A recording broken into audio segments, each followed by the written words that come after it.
오늘 저는 마태복음 25장 말씀을 중심으로 슬기로운 성도의 준비라는 제목으로 하나님의 말씀 나누겠습니다. 같이 제목을 읽어보실까요? 시작! 슬기로운 성도의 준비. 사랑하는 성도님들, 우리가 예수 믿는 사람들이거든요. 그러면 슬기로운 성도의 생활은 어떻게 하는 것일까요? 오늘 성경 본문은 슬기로운 신부, 슬기로운 성도의 삶에 대해서 잘 묘사를 하고 있습니다. 자, 사랑하는 성도님들, 성경에 5은 미련하고 5은 슬기가 있다고 이야기를 하죠. 여기서 10처녀는 누군가? 예수 믿고 구원받아 영적으로 우리 신랑 되신 예수 그리스도를 기다리는 10명의 처녀들이 저와 여러분들, 즉 성도님들이십니다. 그 다음에 신랑은 누구겠습니까? 우리의 영적인 신랑 되신 예수님이라는 것이죠. 우리가 잘 드리는 찬양 중에 그날이 도적같이 이를 줄 아무도 모른다고 그랬습니다. 우리 주님은 언제 올지 모르지만 좌우지간 오십니다. 지혜로운 성도들은 예수 그리스도의 다시 오시는 재림을 기다리며 사는 성도들입니다. 사랑하는 성도님들, 자, 그렇다면 우리는 어떻게 지혜로운 성도로 준비하며 살아갈 수 있을까요? 크게 2가지 말씀드립니다. 첫 번째로, 슬기로운 성도들은 아름답게 단장을 하며 신랑 되신 예수 그리스도의 만남을 준비합니다.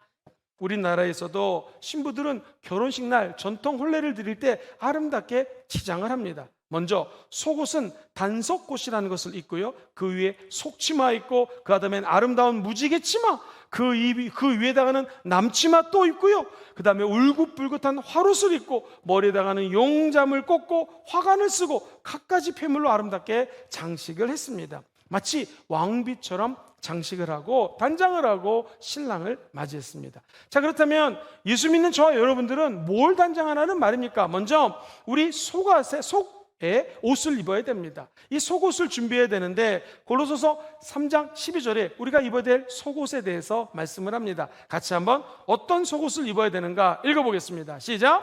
너희는 하나님의 택하사 거룩하고 사랑받는 자처럼 긍휼과 자비와 겸손과 온유와 오래 참음을 온 입어라. 저와 여러분들은 하나님이 택한 사람들입니다. 하나님의 자녀가 되었어요. 이제 예수님의 신랑으로 준비를 해야 되는데 같이 한번 따라해 보실까요? 긍휼의 옷. 하나님이 저와 여러분들을 긍휼히 여겨주셨기 때문에 우리가 여기서 예배드리는 것이지, 죄와 허물로 죽은 우리를 다시 살리신 예수님이 불쌍히 여겨주셔서 하나님의 자녀 된 것입니다. 이거 잊어먹으시면 안 돼요. 그래서 우리 속 안에다가는 하나님이 나를 긍휼히 여기셨기에 감사합니다, 나도 다른 사람들을 불쌍히 여기겠습니다. 이게 우리 속 안에 입어야 될 내적인 옷입니다. 2번째 따라해볼까요? 자비. 하나님의 자비하심으로 하나님의 은혜를 받은 우리가 이제 다른 사람들을 자비롭게 사랑할 수 있도록 도와달라고 우리의 내면에 하나님 주시는 속옷을 입어야 됩니다. 3번째 따라해볼까요? 겸손. 겸손은 하나님이 가장 좋아하십니다. 마귀가 제일 좋아하는 것은 뭘까요? 교만함입니다. 교만할 때 바벨탑을 쌓았고요, 하나님이 바벨탑을 흩어지자 언어가 흩어지게 되지 않았습니까? 우리도 인생의 금자탑을 쌓는 것이 아니라 하나님 앞에 납작 엎드려 더욱더 깊은 은혜를 사모하시기를 주의 이름으로 축원드립니다.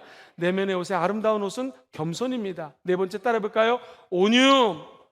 온유라고 하는 속옷을 입어야 돼요. 근데 이상 4가지 옷이 쉽습니까? 긍휼히 여기고 자비롭게 생각하고 다른 사람을 볼 때마다 내가 겸손해야지, 온유해야지, 어려워요. 그래서 한번 따라해볼까요? 오래 참음.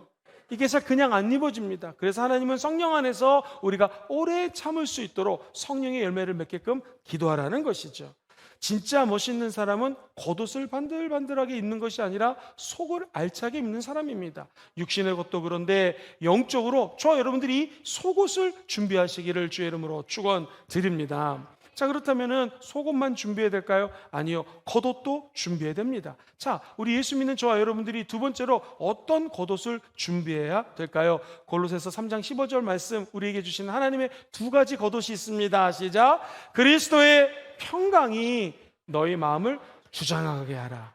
너희는 평강을 위하여 한 몸으로 부르심을 받았나니 너희는 또한 감사하는 자가 되라. 첫 번째가 평강의 옷입니다. 요한복음에 보면은 20장에 평안을 너에게 주노라 라는 말씀이 3개나 나와요. 어찌 보면 우리 예수님 부활하시고 저와 여러분들에게 가장 해주고 싶은 말이 뭐냐면 평강할지어다, 평안할지어다. 목사님, 응답은 언제 받습니까? 기도하다가 마음에 평안하면 그게 응답입니다. 아무리 큰 태산 같은 문제가 있다 할지라도 하나님이 평강을 주시면 그 태산은 예수 이름으로 면하니 저 바다에 빠질지어다, 그럼 옮겨지게 되어 있습니다. 이것이 하나님 주시는 평강입니다. 사랑하는 성도님들, 하나님 보좌 안에 들어가서 예수 그리스도와 예배를 드릴 때마다 만나기 원하시는 분들은 아멘 해볼까요? 여기 지성소의 체험이거든요. 지성소 바로 앞에는 큰 소가죽으로 된 커튼이 있습니다. 아무리 힘센 장사가 찢으려고 해도 찢을 수가 없어요. 이 휘막이 언제 걷어지는가? 예수님이 십자가에서 돌아가실 때 이 커튼, 휘막이 찢어지게 됩니다. 그리고 이 커튼 앞에는요, 24시간 동안 계속 타올라야 되는 분향단이 있어요. 이것은 감사의 기도를 의미합니다. 다시 말해서 저와 여러분들이 지성소의 문을 열고 들어가려면 예수 십자가 앞에 감사하시면 됩니다. 우리의 겉옷이 감사를 입고 지속적으로 감사하면 하나님이 거하시는 가장 지극히 성스러운 곳, 축복의 장소, 가나안 땅, 하나님의 열매가 있는 곳으로 꼴이 나게 된다는 거예요. 그 통로가 바로 감사입니다. 우리 인생에서 감사가 끊이지 않게 되시기를 주의 이름으로 축원드립니다. 아하, 속옷 입어야죠, 겉옷 입어야죠. 다 끝났을까요? 아닙니다. 또 중요한 것이 있습니다.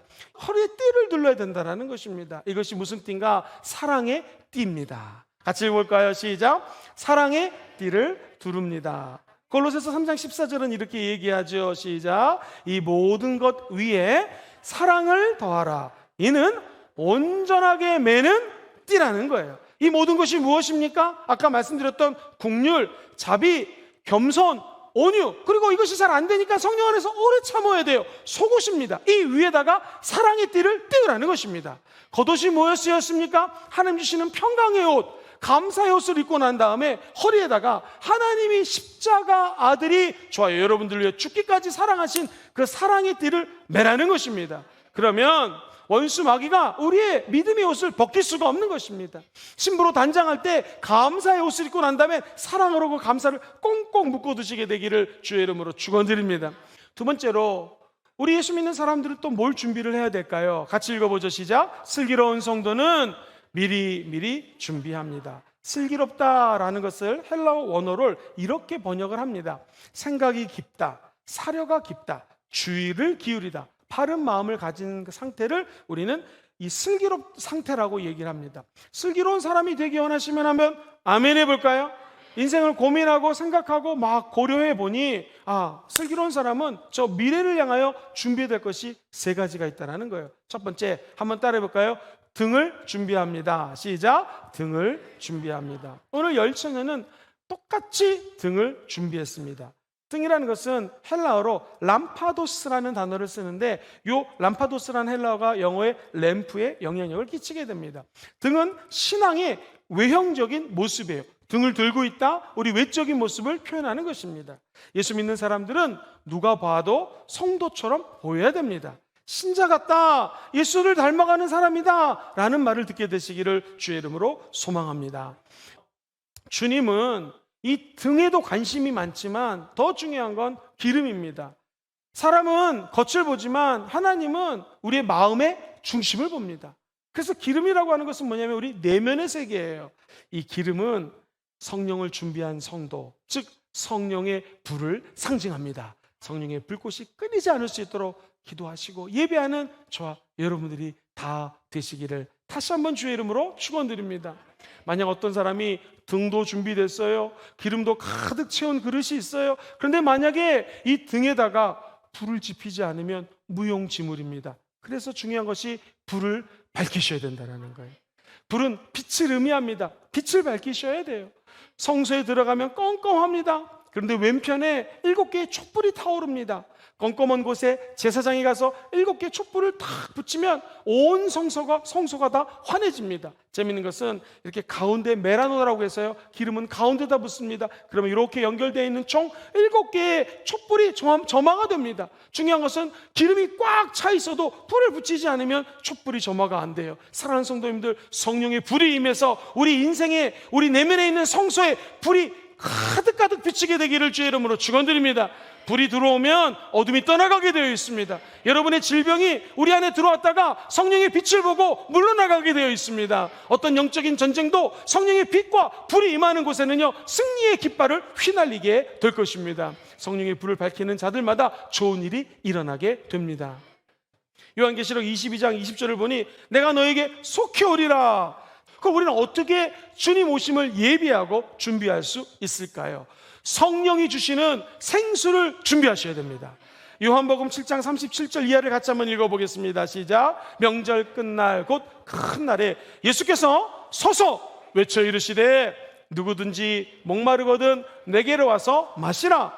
나를 믿는 자는 성경의 이름과 같이 그 배에서 생수의 강이 흘러나오리라 하시니라. 이는 그를 믿는 자들이 받을 뭐예요?